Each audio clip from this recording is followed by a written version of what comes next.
He was the tiniest baby I had ever seen, first of all. He had the whitest hair, the blondest hair, platinum blonde, and the biggest blue eyes I've ever seen on a baby. My most favorite person in the whole wide world, strongest person I have ever known, the person with the biggest heart. The fact that he passed away, and one of the things that he passed away with was an enlarged heart, for me, just sets everything up, because he really did have the biggest heart of anybody I know. Welcome to Bear It All, the Kintsugi Chronicles, here on the I Am Not Okay channel, where we gather our broken pieces in search of gold. My name is John Bear, this is MJ Bear, this is Holly Bear, and today we're here to talk about, I can tell you, my most favorite person in the whole wide world, strongest person I have ever known, the person with the biggest heart. Mine and Holly's cousin, James Kling, we called him Jimbo, my mom's nephew. And Jimmy unfortunately passed away October 30th, 2008. I believe he was 26 at the time when he passed away. And he passed away from complications to muscular dystrophy. He also had an enlarged heart, most likely due to some of the complications. And that was about a year and 22 days after we lost Tony. And for me personally, it was just another kind of nail in the old coffin of who I used to be. Because when Jimmy died, it was another solidification for me that the path that I was on after we lost Tony, I needed to stay on. They were my two best friends in the whole wide world. We were like the three musketeers when we were all together, or the three amigos, whatever, And I remember getting a phone call that day. Actually, I can say it must have been at least two, if not three, from Holly. Holly, or at least Holly's phone was calling me while I was at work, and I got two missed calls, and I knew something was up. And then the next one came in, and I was able to answer it, and it wasn't Holly. It was our cousin, Katie, and who was Jimmy's sister. And she told me that Jimmy had passed away in the middle of the night. And I just remember screaming into the phone and yelling no, I couldn't believe it. I went and told my boss I had to leave work immediately. And I walked home. We were still living in Lansdale at the time, and I was across town. And I think I had a car, but I knew I couldn't drive. So I was like, I have to walk. And so I walked home, and on the way I started calling people that we knew. And it was such a surreal day. October 30th, 2008, at least in the Philadelphia region, was a big day. The night before was the time the Phillies had won. I think it was their second World Series, but it was the last World Series the Phillies have won until at least at the recording of this. And so they won on October 29th, and Jimmy got to stay up and watch that. And I remember he had been telling me that he thought they were going to win. It was a big deal for him. He was so excited that the Phillies were in the World Series, and he was a believer. And I was one of those old kind of I was like, I don't know, Jim, I really, I don't, they came out of nowhere, they got lucky. This is probably as far as they'll go. And he got to watch that, and then it was the highest of the highs. He watched that, went to bed, and never woke up. And so to put all that in context, that really, that was just a 1-2 combination from Mike Tyson, Tony 1, Jim 2, knockout 3, and even though it solidified me moving forward, there was still a lot of work to be done, and it really, really hurt. And so that's sort of the starting point of this story. And we're going to go back to the beginning a little bit and kind of give some of our memories of Jimmy. Mom, since you were probably the first one that actually got to see him, what are some of your first memories of Jimmy, and what do you remember? The first thing I remember is he was the tiniest baby I had ever seen, first of all. He had the whitest hair, the blondest hair, platinum blonde, and the biggest blue eyes I've ever seen on a baby. Jimmy had a rough start, actually, right from the beginning. After Tina had him, she came home from the hospital, and then she had to go back in for a procedure. I think it was about a week old. And during that period when Tina was in the hospital and recovering, me, Mom, and Dee Dee, we were watching the kids. I had Jimmy and Katie during the day, and then Mom and Andrew would have them overnight, and then they'd bring them to me, and you and Jimmy and Katie. That's when you really came the Three Musketeers. We became the Three Musketeers almost from the start. But he was the tiniest little thing I had ever seen. And he was also the most resilient little baby ever. He just, from day one, rolled with the punches. You said something, actually. Now I can't remember what the heck it was. You were cynical about life, even as a little kid sometimes. Oh, I could be, yeah. And the Phillies, when I was cynical about them, and he thought they would win. Yes, that's it, the Phillies. But Jimmy, no, I'd never seen him be cynical about anything. Everything was an adventure to Jim. Yeah. Do you know what I mean? Yeah. He was just delighted, whatever he was doing, whoever he was with, wherever he was. Happiest little baby. He never slept, though. Do you remember that about Jimmy? I do, actually. I remember hearing that. Like, was he really colicky, or like just kind of had some of those like kind of things that Honestly, make John, babies more ornery, or was it more maybe other things? I think it might have been just a Jaundice, combination. maybe? No, Like I don't yellow, know. I don't like know. he was like kind of, yeah. He did have, obviously, he was born with the muscular dystrophy. He also had another condition, which was called ocular albinism. Oh, I Which forgot. is why, Yeah. why his hair was so fair and his eyes were so Mm-hmm. light. And both of those conditions in tandem Yeah. affected his heart and, of course, his mobility. And eventually Jimmy was in a wheelchair full time. But again, it never stopped his enthusiasm for life. I think my favorite story is when you, Tony, and Jimmy went to the Eagles game with his cheesesteak hat. Yeah, I'll come back to that story. That's like later down the line. Holly, what are some of your first memories of Jimmy, and like how do you remember seeing him? Because I know you were younger than me and him, and Tony were kind of already sort of on a run, but when you came into it. But what do you remember? Yeah, I can't remember like young at all with Jimmy, but I remember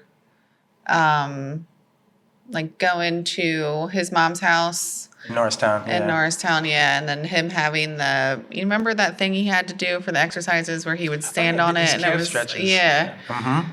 I don't know why that's like the first thing but I remember it. So we would all try to do it and we couldn't do it. And then he would get so mad and he would start throwing stuff like, I don't want to do this, Mom. Yeah. And we would just be like, do it. It's fine. Whatever. Just get it done.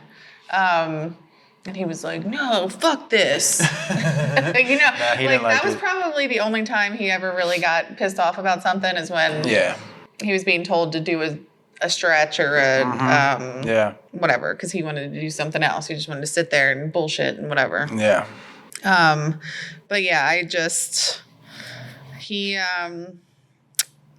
the fact that he passed away, and one of the things that he passed away with was an enlarged heart. Just, I mean, for me, just sets everything up, because he really did have the biggest heart of anybody I know. Yeah. And it was quite literal that he had the biggest heart. Yeah. And unfortunately, that's one of the reasons he passed. But I remember I don't remember what grade I was in, but I did a book report on muscular dystrophy and actually asked you to help. Because it was so important for me to learn about it, because I didn't really know, other than my cousin having it, like what it was and why it. So not really off topic, but going to when I was pregnant with Macklin, I actually had to get tested to find out, because women are the carriers and boys are the ones who actually get it. So because I was pregnant with a boy, I had to get a testing done. And they tested me and said that I carry it. So Macklin had to be tested, and then with Marshall, because I was super high risk with my second one, they actually had to test Marshall. And obviously both of them are, but yeah, I just thought that was interesting that we carry it. So, it's been interesting to me basically our whole life to just look at this person who's quite literally handicapped. And the only thing I've ever seen him get mad about was you saying something to fuck with him. Well. Or his mom telling him to do an exercise. Like, literally, that's it. Like, other than that, like Mom said, he was always happy. Everything was a party for him. And I think it was just, deep down, I think he knew he was on a time limit. I don't know if his mom ever told him that, like, you might not make it. I know they told him he wouldn't have made it till like his 10th birthday or his 12th birthday. Yep. And he made it to 26. So and I think a large part of that was how he viewed life. Mm-hmm. Yeah. And good point. how happy of a person he was. Yeah. So I felt like everything for him, it had to be. Yeah. In the moment, present. Right. No Let's time have fun. So it was always a good time to be around him. I never looked at him as a burden or any of that. And one of the biggest memories, I think, or the longest time that just him and I spent together was when I went to Michigan. That's right. Remember? I do. So it was, I don't know, I was, 17, 16?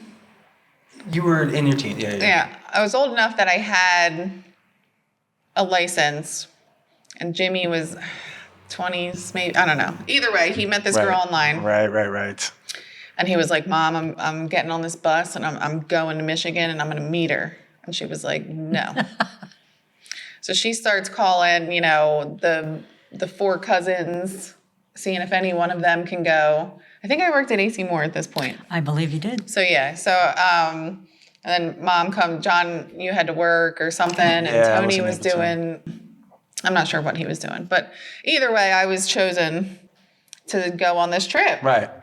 And I'm like, so I have to get on this bus, and I'm with a handicapped person. So the treatment that we got was like unbelievable. Like, we got pushed to the front of the line. We were the first one to get on the bus. Interesting. So everyone kind of looked out for us. Mm-hmm. I mean, today I probably wouldn't have done that in the world that we live in, but back then it was like, whatever. So we drove out to Michigan. I think it took us 8 hours or something. Yeah. We get to the hotel. We meet this girl, and she just had these wonderful parents, and like they quite literally would come to where we were staying with the truck, and there was her dad and another man, and they would lift him into the car and take us to their house and like made us dinner. I mean, it was a good time, and he had such a good time doing something that I think he really wanted to do, that it just made me happy that I was able, looking back, I was probably annoyed going because, that was like 5 days or whatever. But looking back is like, I got to spend all that time with him and see him happy and just have a really good time with him. I mean, it wasn't, when you travel and it's stressful. Yeah. And you're like, sucks. Like, I didn't get any of that because he was just like, kind of rolled with it, and it made it let's go, easy. yeah. And I'm like, all right, well, where are we going? He's like, I don't know. I was like, great. That's so Jimmy. Yeah. Here's our ticket. I'm not sure where we're supposed to go. Let's get to the station. Yeah, we did have a stop, and we had to like switch. It was, but it wasn't stressful, and I didn't like. Yeah.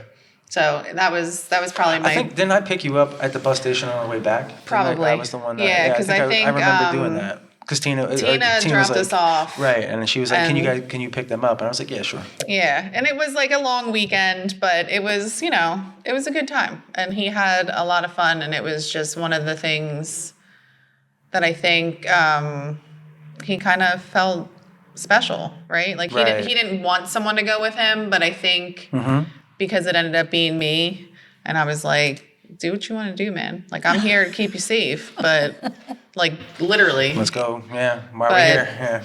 Have fun. Like, what do you want to do? You want to go here? We were staying across the street from like a mall. We would go over there. He'd be in his little wheelchair. And we'd just walk around and scoot and do your thing. It was fun. Well, It's a good time.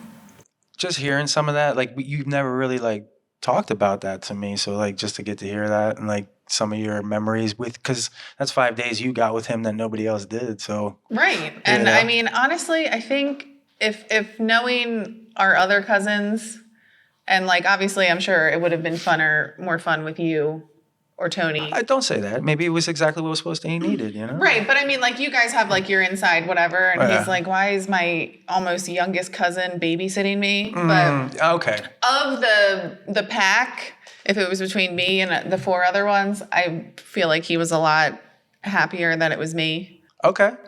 versus the ones who'd be like, "No, I don't want to do that. I don't want to do this." I didn't care. I was like, You were "Let's-" just happy to yeah. go and be a part of it. Right, That and made like it- let's get you where you want to go and whatever. And like I said, they were very nice people because you did meet this girl online, Yeah, I remember. which is and scary. even back then, that was, I mean, how long? Like you were 17, so 16, so it's almost 20 years. Yeah, actually. I mean, that's not the same world. Correct. So but you're like, you meet somebody online and you're going to meet them, and I'm like, oh, I can't believe Mom actually let me go. I got to be honest. But I think it was more, I had him with me. So she knew you were at least not alone, and Yeah, but obviously that's how his mom was reacting. She didn't want him to be alone. right. And he's in a wheelchair, like. Yeah, things But could yeah, go awry. like probably 5 years earlier, Mom would have been like, absolutely not. Probably, yeah. You're going nowhere. Probably not. You were old enough. But yeah, yeah, and it worked out. And I'm not. I talked to her about this last night, and like, I'm not dumb. Like I would have beat the shit out of somebody if they tried to mess with, you know what I mean?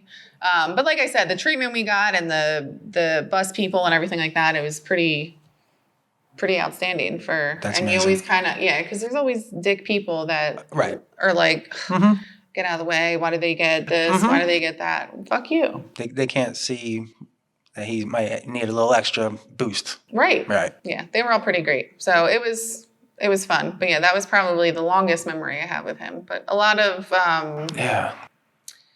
if we were going somewhere, we knew Jimmy was going to be there. We knew it was going to be Good time. yeah. Yeah. At least we were all going to laugh, right? Yeah. Oh, always. And between you, him, and Tony, and the dumb shit that you guys would talk about and come out of your mouth, because a lot of the time it would be you, me, Tony, and Jimmy. Right. Yep. Totally. And then when you got older and whatever and had to work or whatever, it would be me, Tony, and Jimmy. Right. Yeah. So it was a lot of. You were the next. I was kind of like there.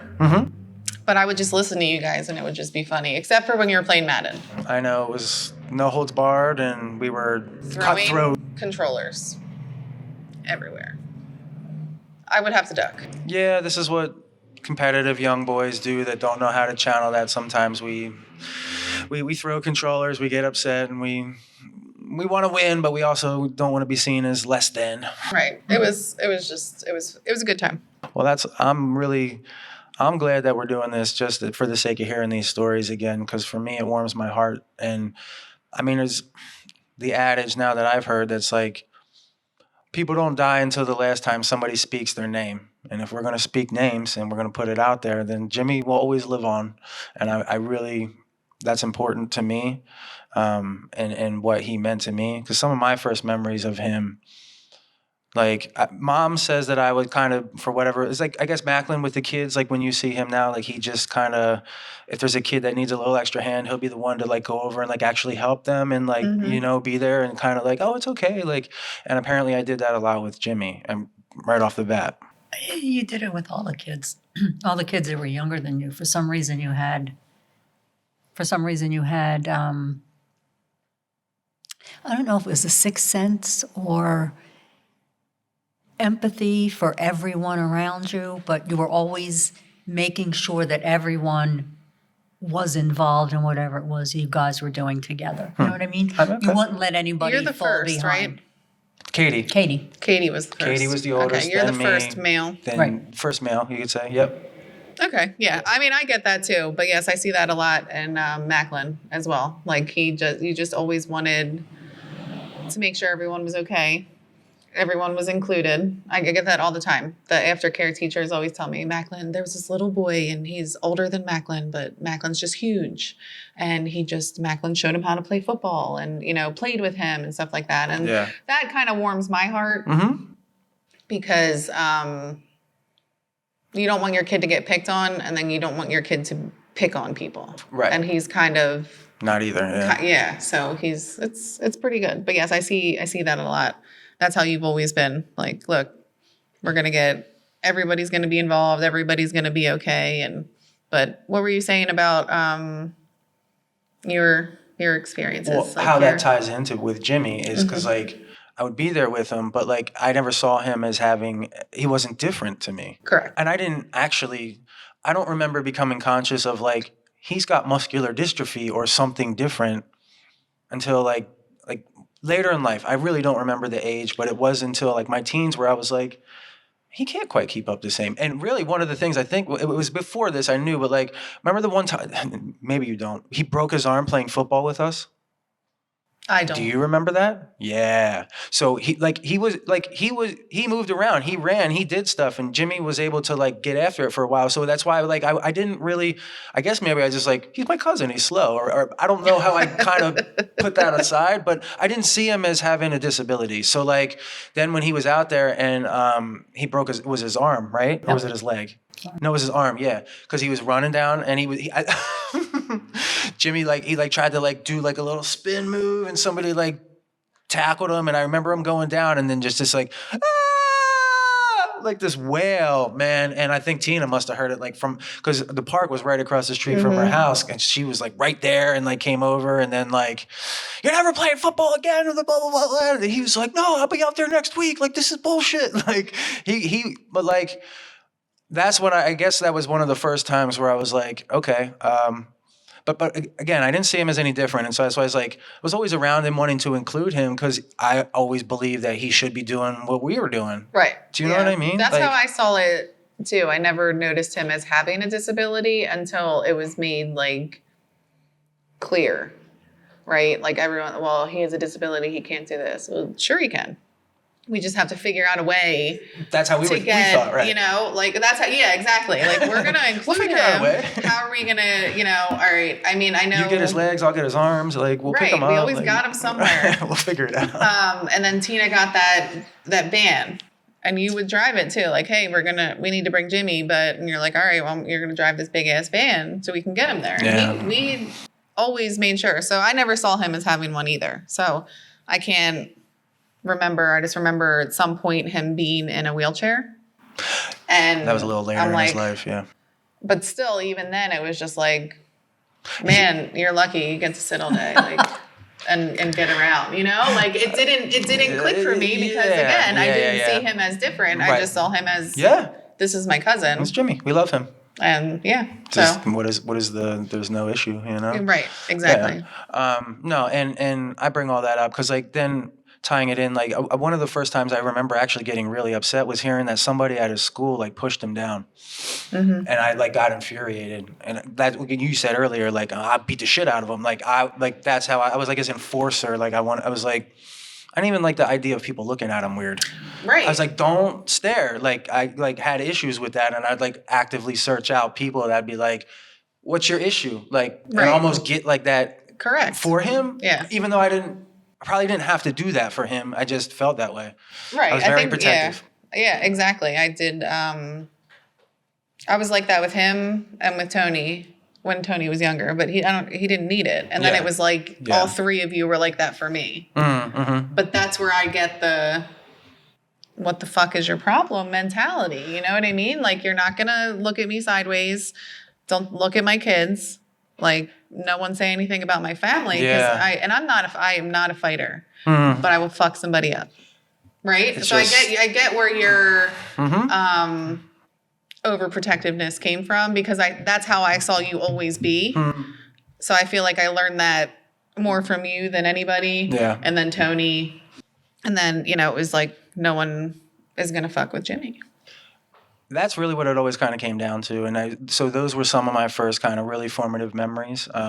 Remembering him getting pushed and being upset about it. Remembering him being able to run and move and play and then getting hurt and kind of seeing that go away. One of my coolest memories, I'm straight up, and I'm gonna give Dad credit. Our dad took me and Jimmy, and I think it was Tony at the time, or it might have just been me and Jimmy. I don't know if Tony was old enough to go, but it was a game at Veterans Stadium, a Phillies game.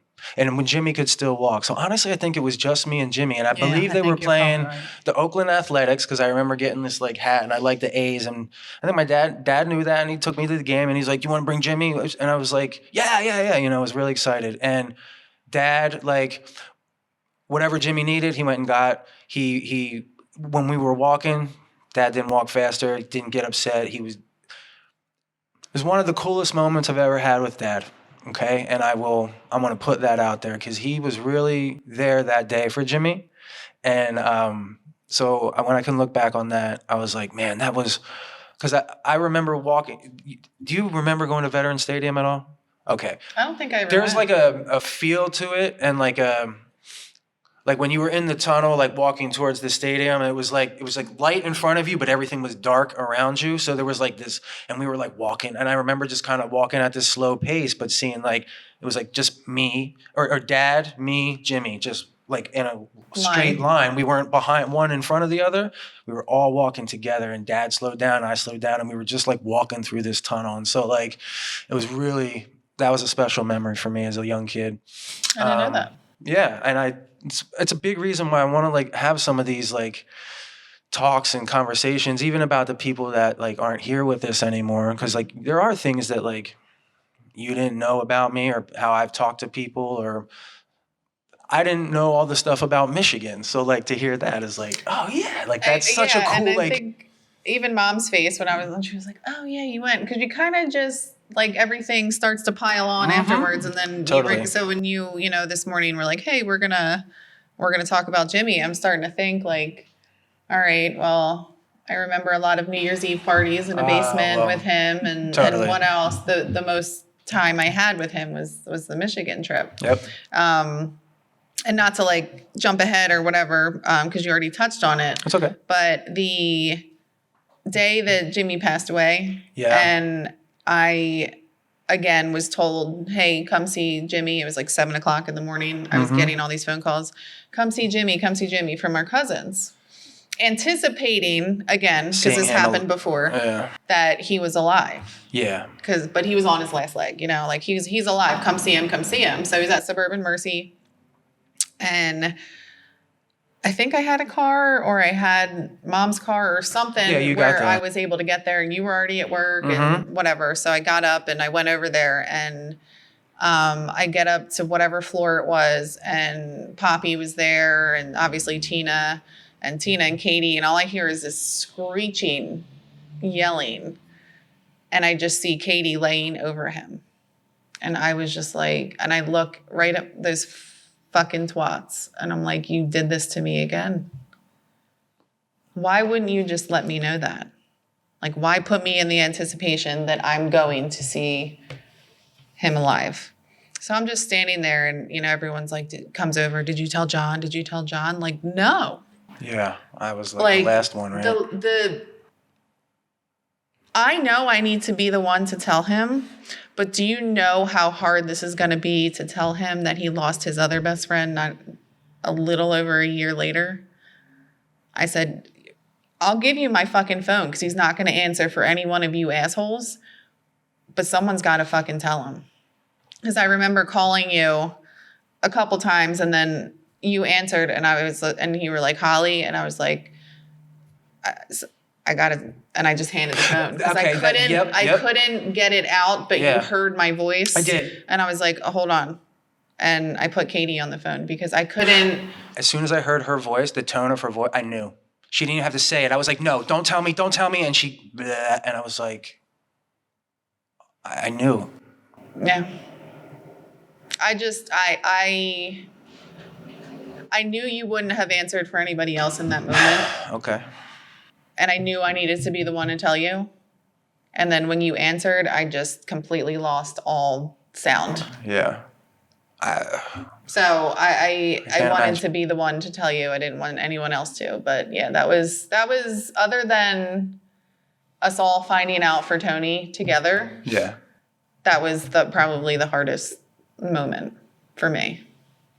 Yeah, that moment was, for me, it's like that and Tony is like, it's like 1 and 1A, and some days 1 is 1 and 1 is 1A. Right. It just really depends on the day. That's how intense of a feeling it was, and how, yeah, it was like really like a sandwich together, because they were anybody that really knows me from way back and just, or that even knows me now, like I still talk about Jimmy and Tony, like because they're still here to me.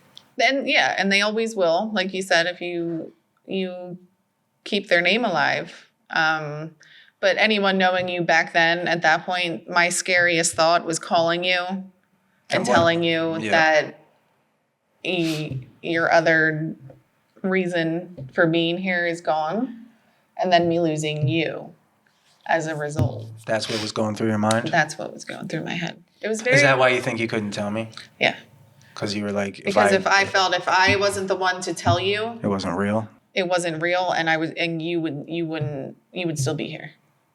Does that make sense? Like I'm not the one giving him this information, so he's not going to go on a walk and never come back. He can't be mad right? At me. It's not going to be not my fault, but not me telling him. So therefore, I can still save him. Yeah. Because I felt like that was going to be it. I was petrified that I was going to lose you too after giving you that news. And I don't remember, because Mom had to have been at work. And I don't know if I called you. You did. And I was just like, I'm scared. Like, 1, 2, I can't lose 3. So how do I... So, and not that I walked on eggshells around you after that, but I was very aware of your feelings and your emotions and things like that to make sure that you were okay. So sometimes it felt like I would shut down when you were talking to me, but I was mostly just listening to hear you and make sure that I wasn't nothing else was going to kind of push you over the edge. To like listen to see if I was going to spit anything out that you might be able to be like, okay, I have to pay more attention to him. Yeah, because like I said, I felt like I lost Tony and it was my fault. And you know, I think we all have those feelings. And that was still so raw at that time. Correct. It was not at all. So to have that happen and to know what kind of state of mind you were in, it was very, like. Okay. Wow. Okay. Yeah. I was not sure how I could have known that, but that now that I do, I wouldn't have been verbal about it at that point. Like, hey, I need to tell you something, and I'm really scared to do it. Please don't do anything. Like, I couldn't get all of that out. Yeah, I understand. So I knew I just had to be more hyper aware of kind of what was going on, and I'm like, Jesus, like, why now? Yeah. But then looking back is. Ultimately, you know, something, you know, we lost Tony and then unfortunately lost Jimmy. Looking back on it 16 years later and 15 years later is, I don't want to say I'm happy, but the fact that it happened back to back kind of helped. It wasn't like we were able to heal from one and then got smacked down with another. We were still all just open. So it was like, just keep it open. And you're like, just, all right, keep piling it the fuck on. Because now we're going to have to deal with all of it. I think that was more where I was then. Yeah. Because I was already, I was going to counseling and stuff. It took me about a month and a half or 2 after Tony to where I finally was like, okay, I got to talk to somebody. Right. Started going to see a counselor. And then, yeah, when Jimmy happened, that it only, again, solidified me continuing to go down that path. And because my thing was like, okay, like, I hated losing Jimmy. I don't, like, he gave off the essence of not being in pain, even though I know he was, right? So, like, so I don't know, like, was every day just so shitty for him, but his defense against that was, I don't care, fuck it. I know I'm going to die soon or something, you know, some kind of mindset like that. And that's what I mean, like, when I say I think he knew he had a time limit here, because I think he's always heard, like, you're not going to make it past that. Like, he can, at a certain point when you go to the doctors, you can understand what they're saying, right? So I think at some point, he was hearing, oh, he's not going to make it past 15. And he's like, oh, well, I'm 14 now. So fuck it. I'm just going to live every day. Like, Eat cheesesteaks literally, and it's my last. play video games all exactly. night. Like I'm going to have the time of my life. And I really think that if anybody lived their life to the fullest, it was him. And it was every day in and out. And he just, because he didn't know when his last day was going to be, but he knew it was sooner than most likely. Yeah. And I got that essence from him. And then like with like losing Tony, like Tony was such like a out of left field and so like, I mean, I guess you could look back and see there were some dots there that we could have connected, but it was still so like, we weren't, not that anybody could ever be prepared, but it just, that ripped us open. And then like, it's like I knew Jimmy was going to die early. I didn't know it was going to be that early and that so soon after Tony. And we've talked about before, like how dark October can be for us because of how many people now we've lost at this point in October. Mm-hmm. It's like almost like the beginning of the month now with Pop and then Tony and then there's Graham and then like Jimmy at the end. And it's like, you know, we just don't get this reprieve from this month. And that back to back was, I don't think it registered, but I don't think I felt it, like you said, like quite the same because it was already so open that it was just, I was like, here we go. Okay, well, I'm already on this path. So just like, let's just open this bitch up and figure it out. And that's what like counseling, and I had been on an antidepressant and I'm not against them. I just knew at the time I felt like I was masking everything and I didn't know how to access emotions and feelings. And somehow I knew that's what I needed to do, but I didn't have like the mechanisms to do it, which is counseling and a psychiatrist to help me wean off the medication. And then that's where the gym and that kind of stuff came in and giving me like a semblance of like discipline and taking care of like the chemistry in my body and helping my mental health that way, inside out. Right. And that combination it took a while. It took 2 straight years of going to that counseling like 2 times a week, 3 times a week sometimes, like especially in the beginning, to unpack a lot of that. But that allowed me to like find the space and move forward here, which was cool. But like, let's come back to one thing you talked about earlier when Jimmy was doing like his like calf stretches and ankle stretches and like that stuff. There's that also when he was younger, and that's one of my like not favorite memories, but I believe that in part is why I think about movement and body structures and muscles and things the way that I do. So I remember watching him move. I didn't know how to help him at the time, and I was just like, dude, just do what they say. Like, come on, like. Right. But I somehow I knew it was important. I didn't know why, and I couldn't like articulate that to him. But a cool story about like Jimmy and movement and strength. So he would be doing his ankle stretches and stuff when he was a kid, and then he kind of just stopped doing them for a while. And then he got into, remember when he was in the wheelchair. So it was right around when he was in high school, 17, 18, 19, he started to use the wheelchair more. And then a little bit after that, I was a little older than him. Remember when I had the paper route? And I ended up, at one point I was on bad terms with Mom, and she kicked me out, probably rightfully so. I crashed her car, and I ended up living with Uncle Keith for a while, Jimmy's dad. And so I was living with Jimmy every night, every day. And then like Tony would come and visit, but we had the newspaper. It was for the Reporter, and Jimmy wanted to go with me. He lived upstairs. There was no elevator, no nothing. He couldn't walk. Okay, all right, bro. I picked him up, fucking put him right on the steps. He would scoot his ass down the step by step, little scoot. And then I would pick him up and like put him in the wheelchair and then like take him around and then like pick him up and put him in the car. So for me, it was very like I learned functional fitness and training so young and early. I know you're laughing. What are you saying? What? I'm only laughing because it's so Jimmy. Oh my God. He totally wanted to be involved, and we didn't want to not have him there. Right. He's like, you're not going to keep us being down. And we were like, Okay, bro, like, let's I don't go. think Figure there's it ever out. thought of you keeping him down. Jimmy was part of the crew. He was the main cog, Right, I right. believe, I like, mean, in a lot you of never ways. thought about leaving him Mm-mm. behind. You and Tony would do whatever you had to do. Like you said, get him in the car. Do you remember a couple of times when me and Tony, and it was when he lived with Keith, before I lived with Keith, Uncle Keith asked me to come over. He's like, Jimmy's not like cutting his hair and taking care of himself. And he said, you would help him with that. And I was like, yeah, all right. And then me and Tony like picked him up, put him in the shower, like helped him get a shower, like those kind of things, you know, that like And again, you just we were didn't. whatever, 16, 18 young boys, but like he was our cousin. So we were like, no, dude. We were like, all right, come on, hurry up, bro. We want to be somewhere. So we were like, get your shit together. Like, I'm going to comb your hair if you're not. Like, you know, it's just Come on, like, wash your ass. bro, your balls smell. Like, you know, like all the things. I think that as Tony got bigger and older, and you were obviously older and bigger, like it was almost like Jimmy was the big, I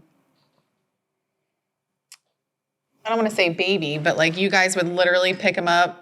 One would get the feet, one would get the hands, and you would just swing him. Like, let's go. Yes. You know what I Yeah, mean? Like mhm. it was once it got to that point where you guys were able to physically move him, he was going everywhere. Yeah. He was a very determined person. And because he was determined, it was everyone else like, we'll get you there. We'll figure it out.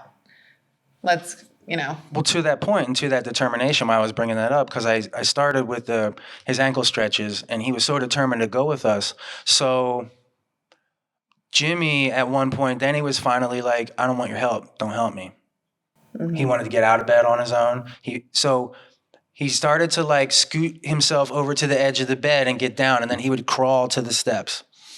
Right? Now, getting down was okay. He could scoot down mostly, and then like we positioned the chair so that he could like push himself off of the step into the chair. So he started building his upper body up. Mm-hmm. We figured out how to do that, and then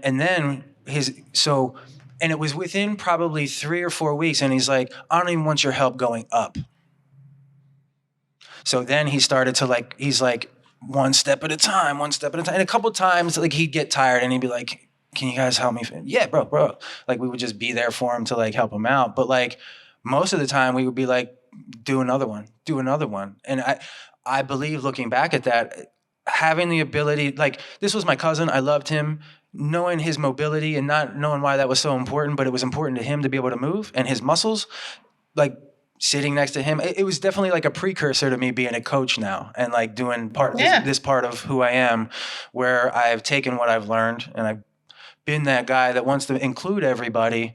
Well, I mean everybody. So you have a handicap, well, only in your mind, bro. So like, let's figure out what your body can do. And to that point, he did it. And I saw the kid eventually because I lived there for a few months. By the end, he was going up and down the stairs on his own again. And he was damn near standing and walking. So I saw him like sort of at his peak, and then in high school kind of come off of that peak and start to sit in the wheelchair again.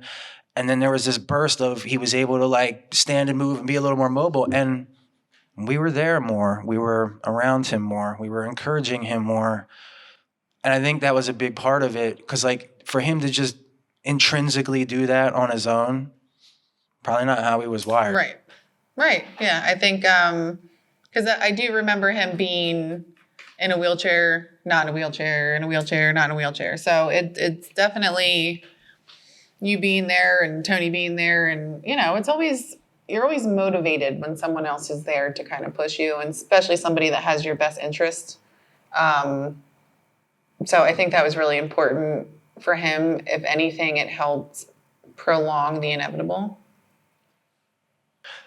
I'd like to think, yeah, maybe there was some, like he had somebody around that was allowing him to get by, but also like expect more of him, and not just let him rest. And include him. And right? include him, right. Like he's like, no one he had willingly purpose. wants to go with you in the middle of the night to drive around and throw papers. And let alone have to be picked up and put in a car to do it. Correct. Yeah. So there was even though he was like, I want to go. He wanted to get out of the house. Yeah. Right? I want to change the scenery. And you were like, all right, well, fuck it. I'll have company, right? And you guys can all do your little Snoop Dogg, Dr. Dre thing in the car. That's right. And have a good time, right? That was probably one of the cooler nights when you had somebody there. So it helped him and you in the same breath. Mm-hmm. So it's always nice to, even if it's annoying or trying to get somebody to a point because you need to exert a little bit more at first. Yeah. In the end, sometimes it's all you got to look back on. Yeah. Right? And think, okay. So was I a little irritated that Mom volunteered me to go to Michigan on a bus? I was. Because I was 16. Yeah. Right? Of course. Looking back, I'm so grateful that she was like, you're the one. You're going. You're responsible. Yeah. You're mature. That's I don't exactly care. what I said. Yeah. So sometimes you need that little extra. So everyone, there were times where I was like, my mom's irritating my life. Yeah. I'm a teenager. It happens. But looking back, I can only thank her for irritating me. Yeah. Because I wouldn't have had that otherwise, right? Yeah. I wouldn't have had that time. And also the, I don't know what word I'm looking for, but the little push to be like, hey, I'm depending on you. You're, like the confidence in you. Thank you. Thank you for making it this far in our show. If you're feeling overwhelmed, that's okay. Just know that you're not alone, that we're here with you, and we're going to work through this together. If you need some help or assistance, dial 988 or head over to our website, www.iamnotok.com, www.iamnotok.com for a space where you can breathe. And if you want to send us an email and let us know how you're doing, we can get back to you as soon as we can and make sure that you're on the right path. Now, back to the show. The confidence. And maybe for me, it was like, damn, he is kind of dependent. Like, he needs to get out. So I need to be on. I got to be ready and be prepared. And it was like a little boost to move me forward, too. Correct. I think you can, kind of see that. So even though, again, things can be irritating in the moment, like you were probably like, man, I'm fucking tired. I got to drive all night. But you were like, all right, we're going to do this because it's going to help you help me. You know what I mean? Yeah. Like it's going to give me... He was wrapping up newspapers. It wasn't like he was sitting back there just for the ride. I wouldn't let him do that. Right. He was working, yo. He was working. But it's just... to have that, it probably made him so happy.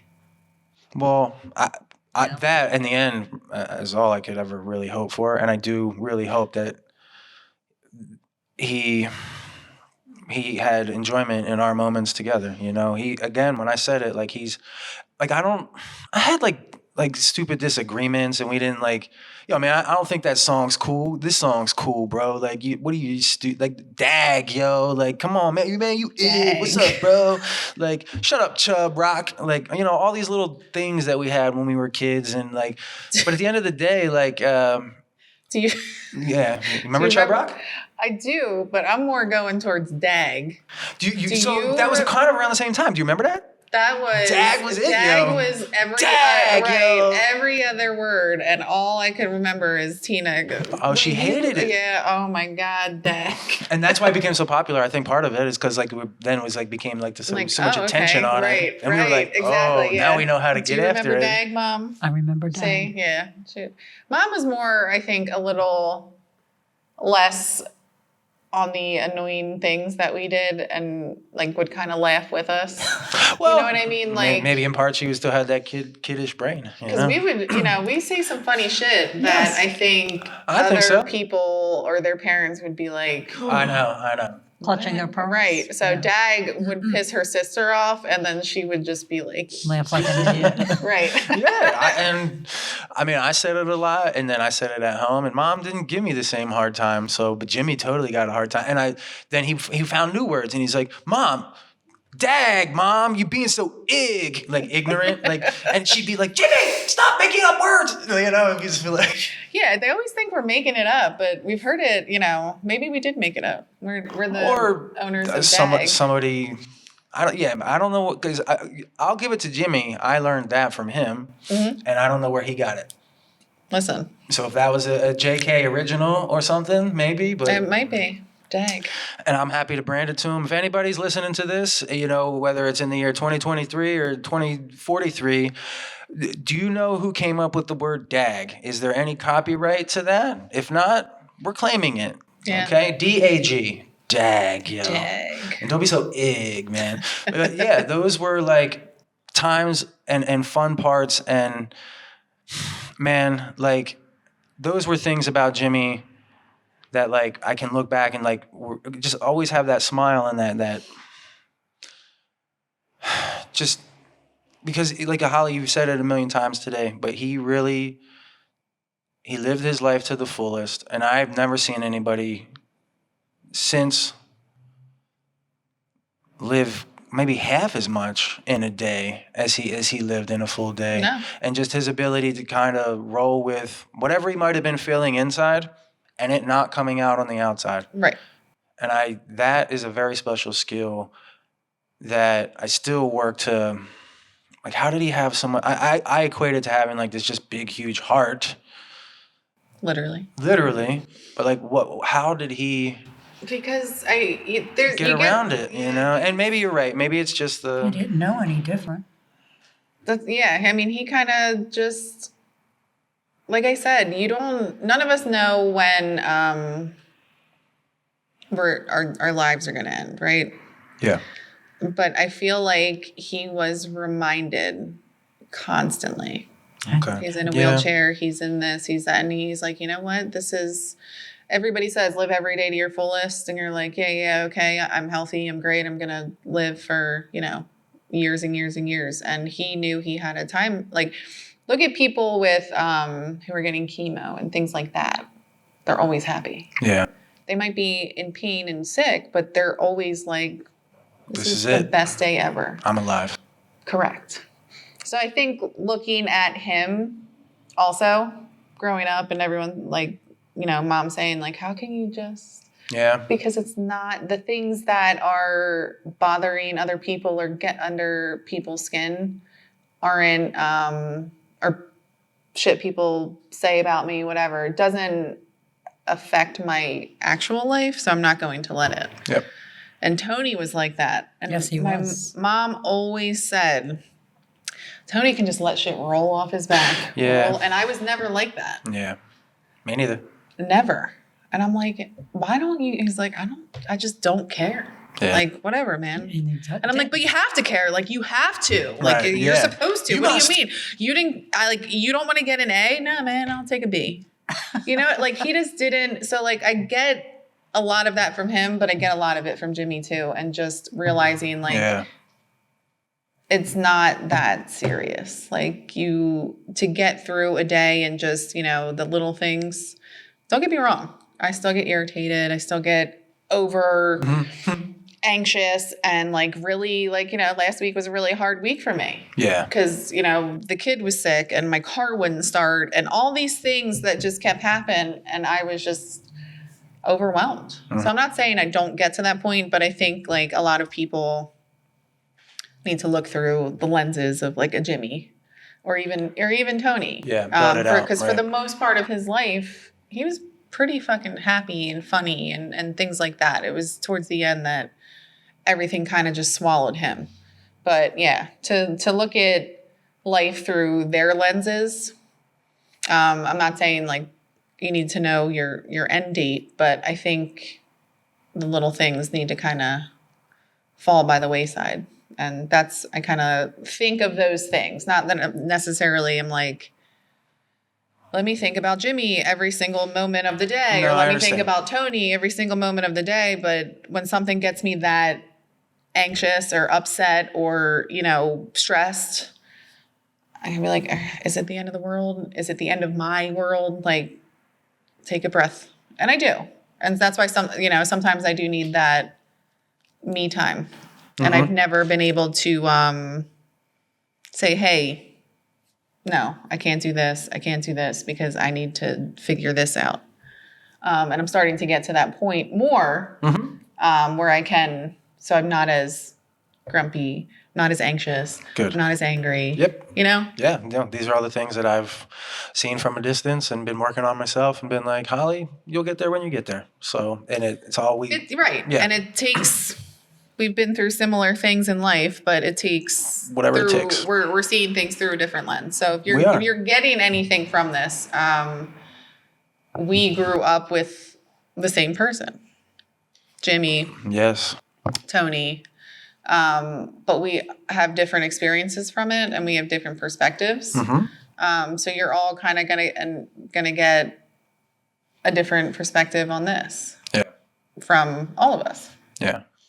No, he to me he's this big-hearted, beautiful kid, and I love talking about it today with you because that how you see some of that helps me understand that maybe he was looking through Jimmy's lens, and his lens was maybe smaller aperture or whatever, more narrow and more focused on like today and not all the other things. He wanted to Cut get it through out. today. Yeah, and that was what was important to him. So he was going to make sure he was going to get through today. yeah, And yeah, I think it's actually the coolest thing that he got to see the Phillies win the World Series, and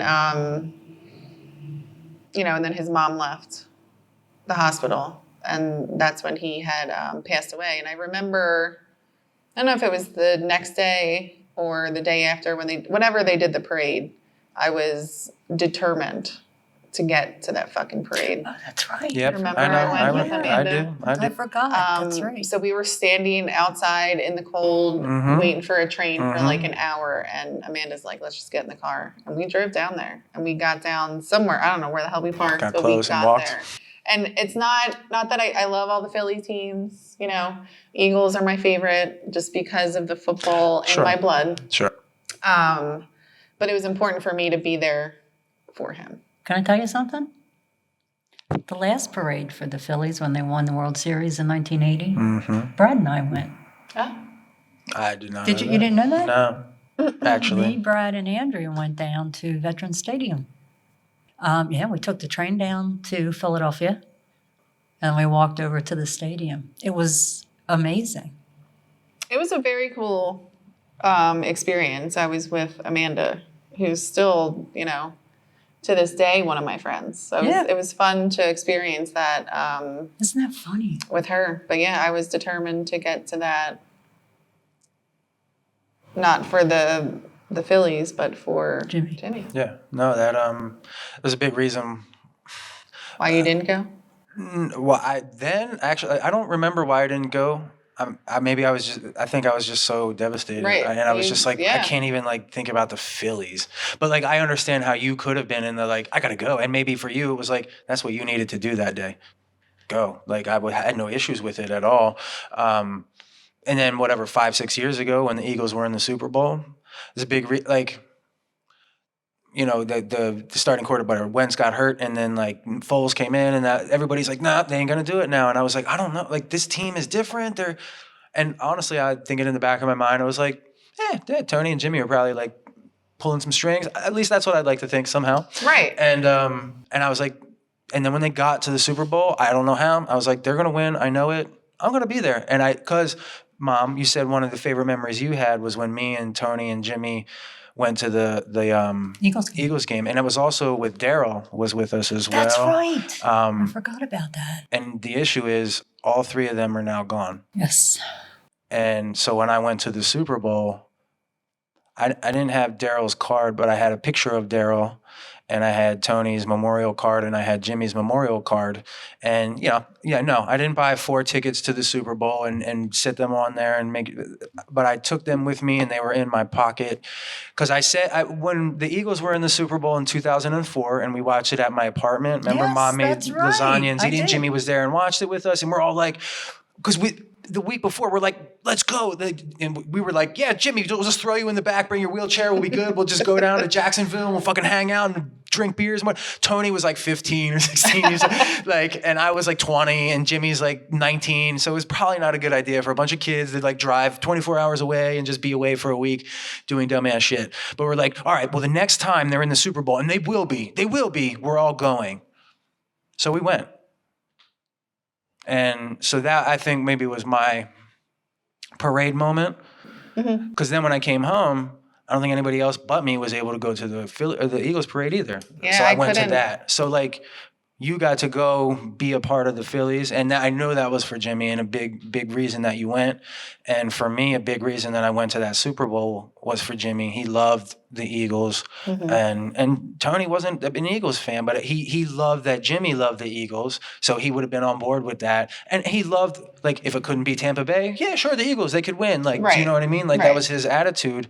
And he really loved that. And Daryl was an Eagles fan. So to really get to, like, take those guys with me and have that experience and then know somehow that they were going to win and then just be like, that's right, motherfuckers, as we were walking out. It was like, that was, you know, I'll have other cool experiences, I believe, but that's a unique one that might be hard to top. That's it. Yeah. I, you know, this last year when they were in the Super Bowl, and like I said, I know I've said previously that football, while I probably don't know exactly what's going on, it's the only time in my life that when someone was playing football or when the Eagles were playing football where everybody kind of was happy and getting along. That's why it's so important to me now. Oh, I see. And now my boys both love it. Very much Eagles fans. So when the game's on, it's very home for me, comforting. Sure. So when I couldn't go to the Eagles parade, Macklin was like 7 months old or 8 months old. That's right. That's why he was super little. He was tiny, maybe a year, but either way, he was just about, he was just too young. And like, I couldn't like say that I was going to be able to get to the parade and get home to get him. Cause that was what was important. Of course. So, I mean, this past year when I really thought they were going to win, I was like, we're going. Like, okay. We'll be there. We're going. Yeah. So Phil's daughter has a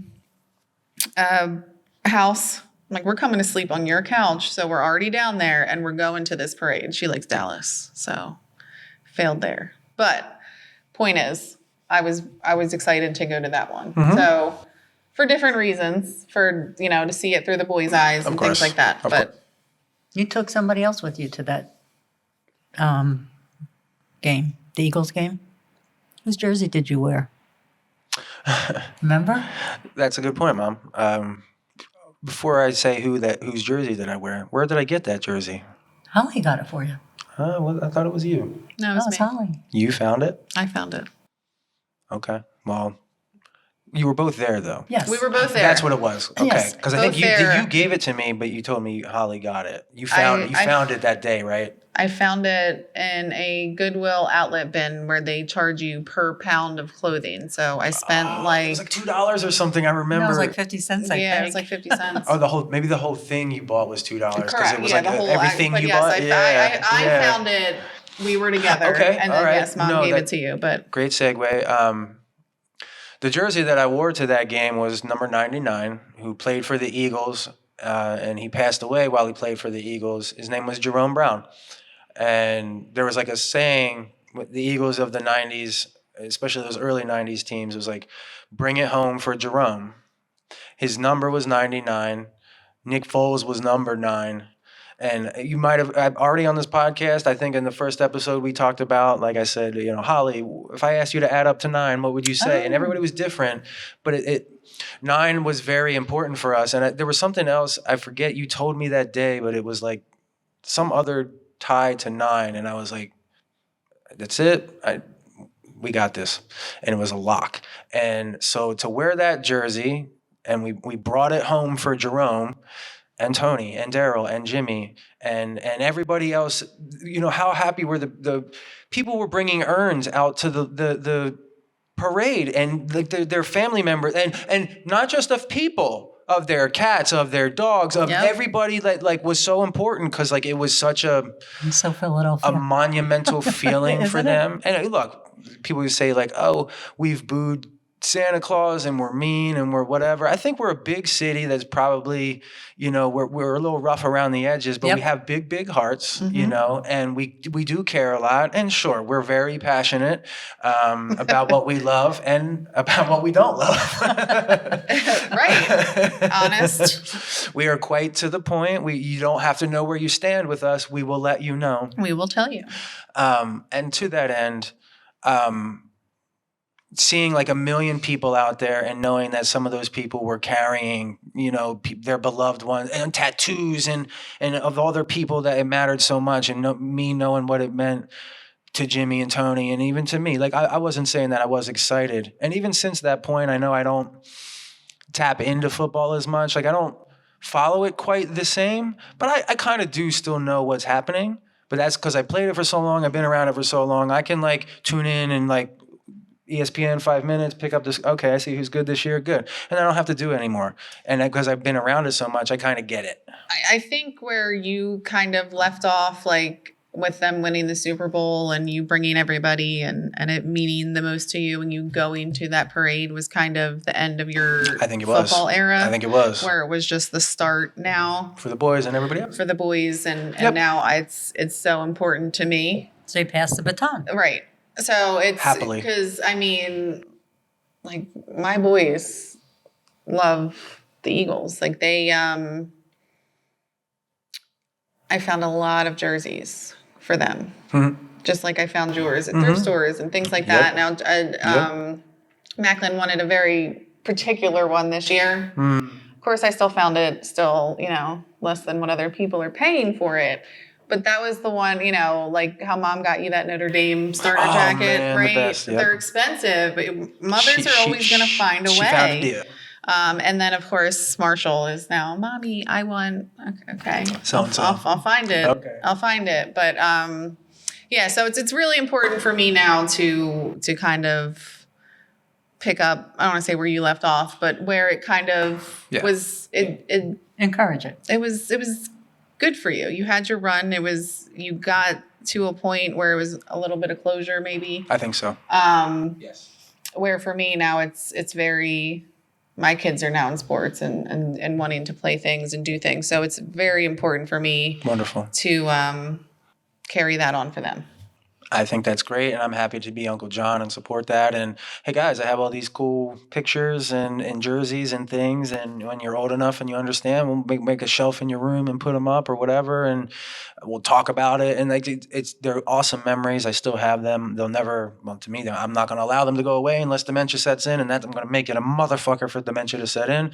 So.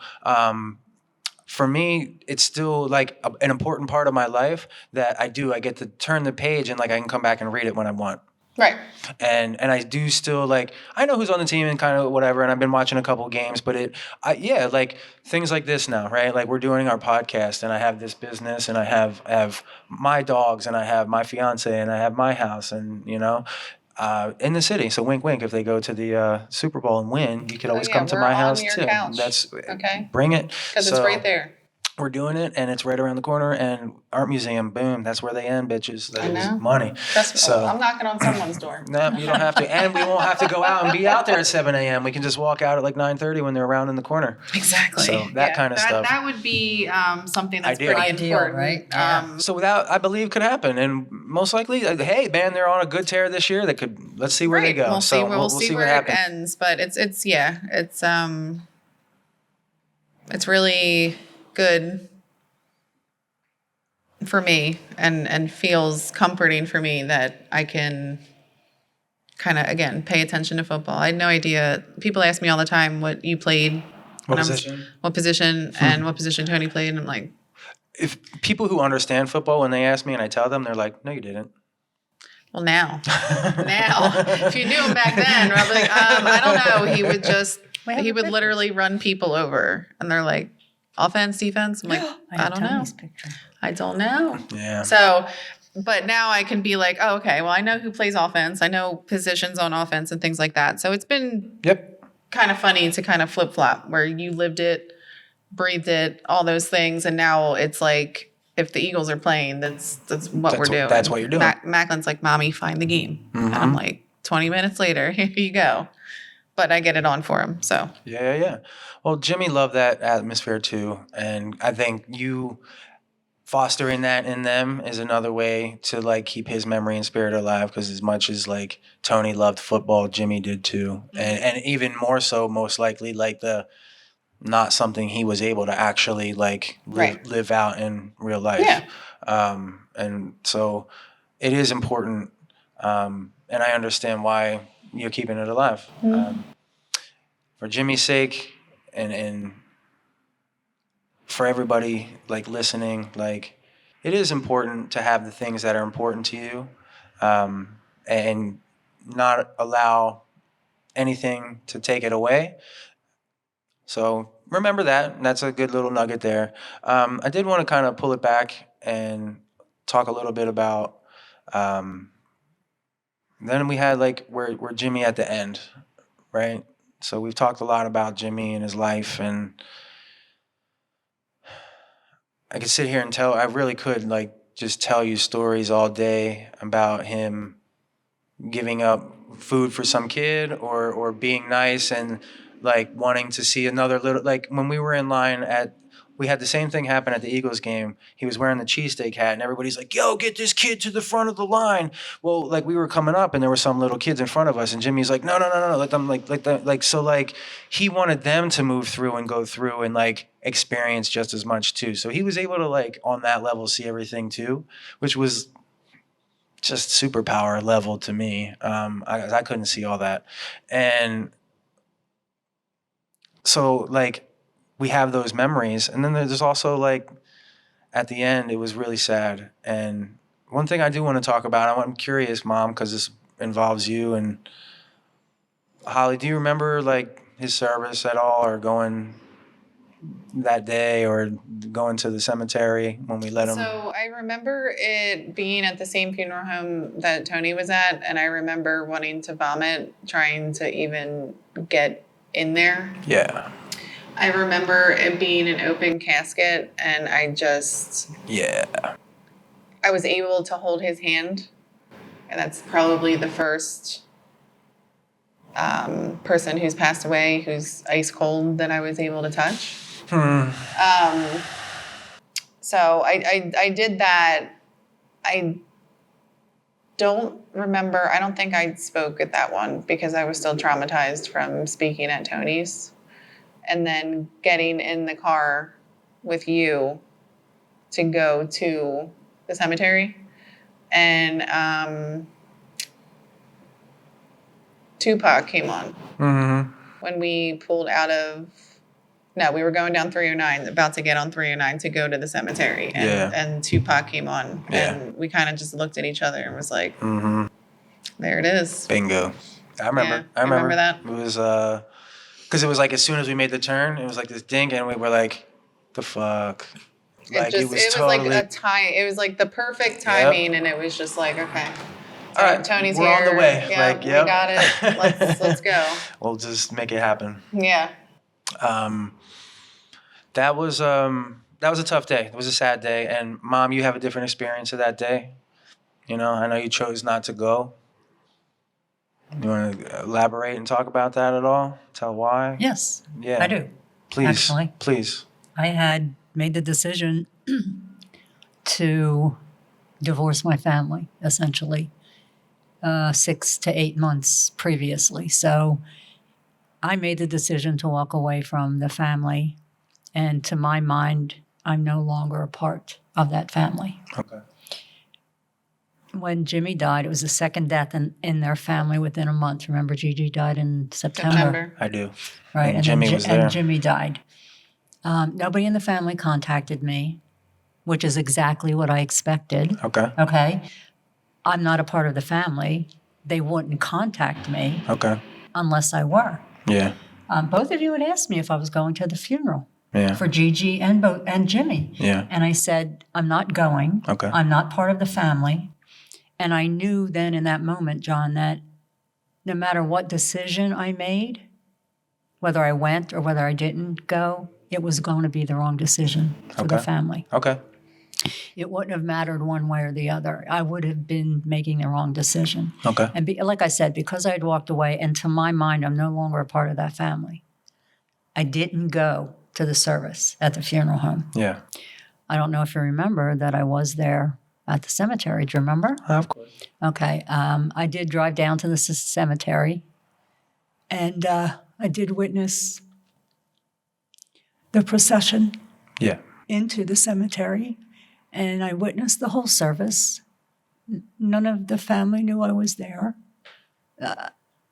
I wasn't there for any reason other than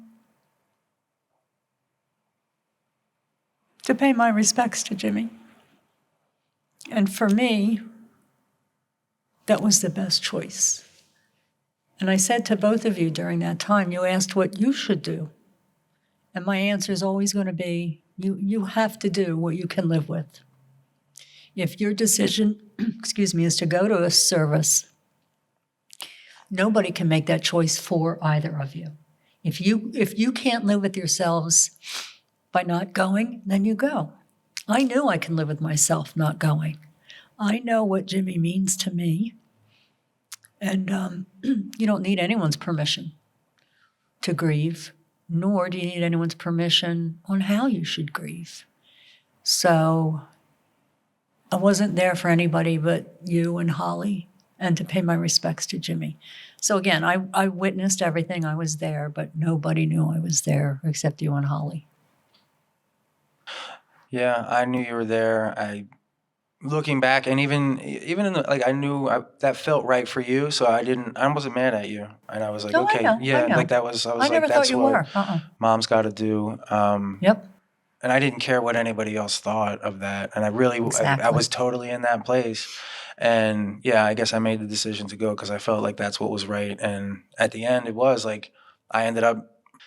At the end of Tony's service, I wanted to be the last one to speak. I just felt like I needed to be the last one to talk. And I didn't want to take that at Jimmy's service. It just, I forget who was talking. Holly was talking at one point, and maybe that's what it was. Everybody else had gone. And I think because like we had sort of not been talking to our family as much, Holly had like, they wanted her to say something, but didn't really include her in a whole lot. So she was like the last one to go. And then I went up and I remember because she started to cry. And then I was like, okay, like let me go big brother this thing. And then everybody's looking at me. And I was sort of like, okay, here we go.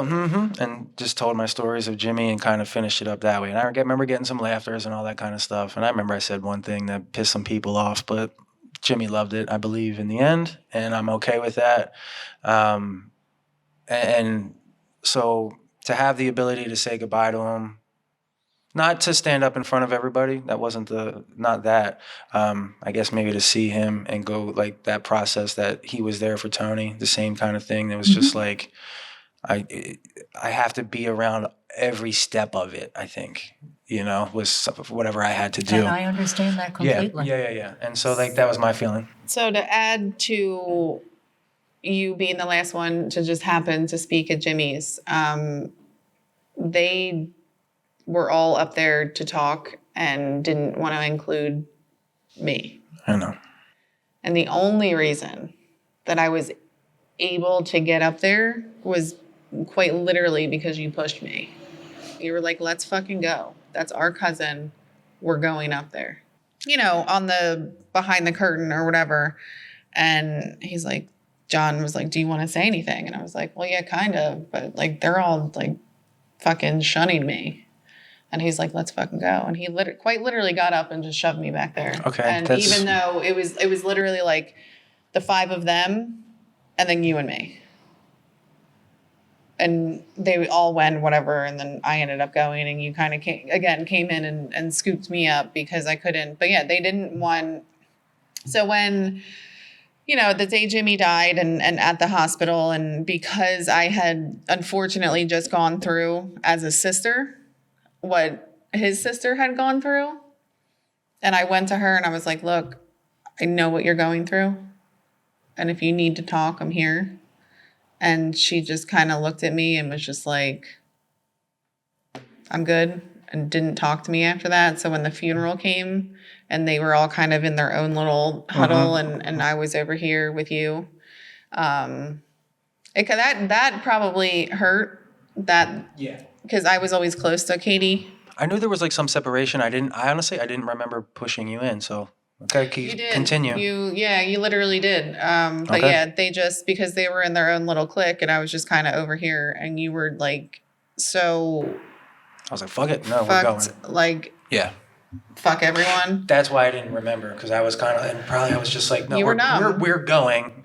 Because they were like, they were just standing over there and they're like, are you going to talk? Like, do you want to say anything? And I was like, well, I mean, kind of, but Okay. they don't want me. And you were like, Don't worry not about how it. it's going to happen. Okay. So that's how I remember that. And then me just being like, having the confidence enough to, one, say something, and two, be like, listen, I told you I was here for you and you basically told me to fuck off. Cool. I'm going to pay respects to your brother and my cousin. And I'm good. Peace.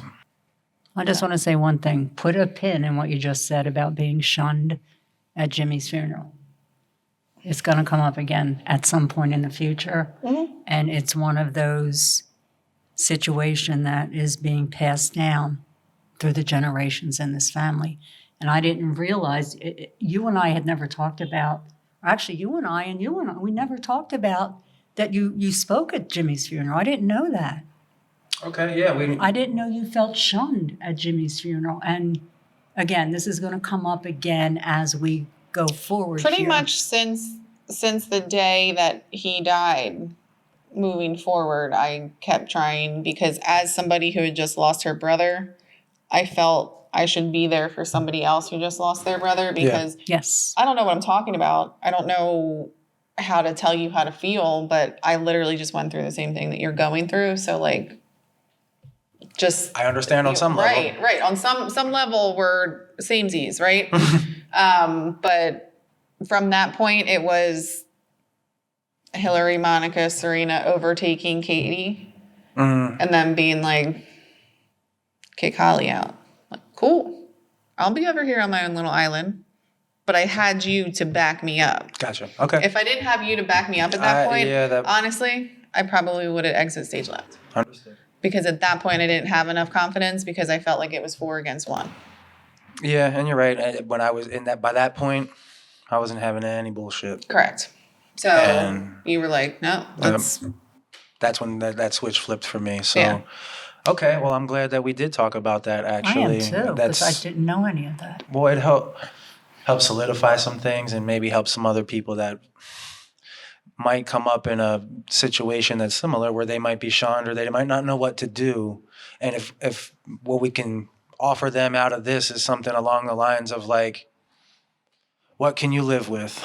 Yes, you have to do what you can live with as an individual. If you can't look yourself in the mirror and be, if not happy, at least confident that you made the best decision at the time, then you did something wrong. And no one can tell you that your choice is better or worse than anyone else's choice in any of this. Yeah. I'm a firm believer in that. The fact that you showed up because you knew the extent of what you could handle was huge. What do you mean? You went to the cemetery. Yeah. That's huge. You could have just been like, look, I can't go, I can't do it. But that's you living with it, right? That's right. But you showed up, you went, you were there physically. Yes, I was. And I mean, the same thing with John's graduation. Like, you were there, but nobody knew you were there except for the person that mattered, your son. And you were at my graduation, and you were at Tony's graduation, and the amount of times that you've been, and we'll get into that some other time, but that you've been put down or put out or whatever by your family, and that you still showed up because you and Jimmy had a relationship. That's right. That's what mattered to me. Correct. And that's huge. I think that is all that matters in the end. And if you can live with that, I know Jimmy, in his own way, was appreciative that his JoJo was there. I loved when he used to sing that. He never not called you that. You were always JoJo. I know, Never I love anything else. I love and so that's how I remember him, like, my fondness of him saying that, and Katie too, but the both of them using that moniker for you. We tend to end these things on like sad notes. We're not going to do that today. We had that little note there, but what we're going to finish on, we're gonna end with a funny story or something about Jimmy. And one of my just favorite, and you guys probably, I don't know, you might not know this, but we loved hip hop music, and I'll take the credit there. I was the first one to start listening to it, and I got into it, and then I got him into it, and I'm sure his mom is super happy I got him into it. She was dag. She was Dag, yeah. Oh, all the CD cases. Holy cow. Yes, and all that stuff. And then he used to burn all the CDs and like the music that he made, right? He did. And then like he started making music. So like, here's a cool side note. Go to soundclick.com if it still exists at the time of you watching this, and search for Antics, Antekts, Antics, and you'll find about 25 tracks of our boy that you can listen to. But one of my just favorite stories, he came to me one time, it was like 1998, and I know you guys won't know who this is, but like Master P, have you heard that name, Holly? Holly has. Master P was a rapper. And Jimmy loved Master P. He loved No Limit Soldiers. There was No Limit Records. It was like they just had no limits, but their logo was like this big tank. Jimmy comes to me one day and he's like, John, I'm gonna get the No Limit tattoo right here, bro, and I'm gonna be going on tour with them homies. And I was like, in my mind, I was like, I probably said some shit like, nah, bro, but I was like, if anybody could, it'd be. And so, like, it's just one of the things I always love that about him. I'm gonna get that No Limit tattoo right here, that big tank. You know what I mean? He used to put on that little sauce. Yeah. And he's like, I'm gonna go on tour with those boys, and I'm gonna get it. And I was like, so go listen to Antics on SoundClick. And do you guys have a funny story or something you'd like to add in here to help everybody alleviate some stress? Jimmy had an outfit when he was a little teeny tiny guy. Remember I said he was tiny, right? I think I remember. The Michelin Tire Man.